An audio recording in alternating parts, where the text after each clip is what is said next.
ফাইনালের আগে মেসির বড় বার্তা, ম্যাচ শেষে ঘটতে চলেছে মন খারাপ করা একটি ঘটনা। লিওনেল মেসিকে ঘিরে নতুন করে শুরু হয়েছে জোর আলোচনা।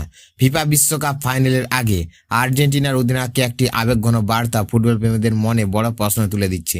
অনেকের ধারণা স্পেনের বিরুদ্ধে ফাইনালে হতে পারে আর্জেন্টিনার জার্সিতে মেসির শেষ আন্তর্জাতিক ম্যাচ। যদিও মেসি নিজেও এখনো অবসরের বিষয়ে আনুষ্ঠানিকভাবে কিছু ঘোষণা করেনি। ইংল্যান্ডকে 2-1 গোলে হারিয়ে আর্জেন্টিনা বিশ্বকাপের ফাইনালে উঠেছে। সেই ম্যাচে দুটি গুরুত্বপূর্ণ অ্যাসিস্ট করে দলের জয়ে বড় ভূমিকা রাখেন মেসি। ফাইনালের আগে তিনি ইনস্টাগ্রামে জাতীয় দলের একটি গ্রুপ ছবি পোস্ট করে আবেগঘন বার্তা লেখেন।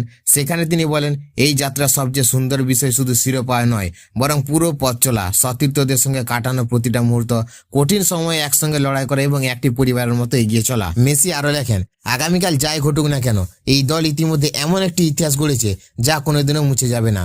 তিনি কোচিং স্টাফ, সাপোর্ট স্টাফ এবং প্রত্যেক সতীর্থদের ধন্যবাদ জানিয়ে আর্জেন্টিনাকে এগিয়ে যাওয়ার আহ্বান জানান। এই বার্তার পর থেকে সমর্থকদের একাংশ মনে করছেন এটি হয়তো আর্জেন্টিনার জার্সিতে মেসির বিদায়ের ইঙ্গিত। তবে ম্যাচের আগে ভবিষ্যৎ নিয়ে কোনো মন্তব্য করতে চাননি তিনি। তার মতে, দেশের মানুষকে আনন্দ দিতে পারাই সবচেয়ে বড় গর্ব। এখন সব নজর বিশ্বকাপ ফাইনালের দিকে।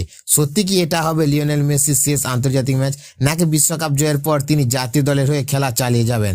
সেই উত্তর মিলবে ম্যাচ শেষ হওয়ার পর।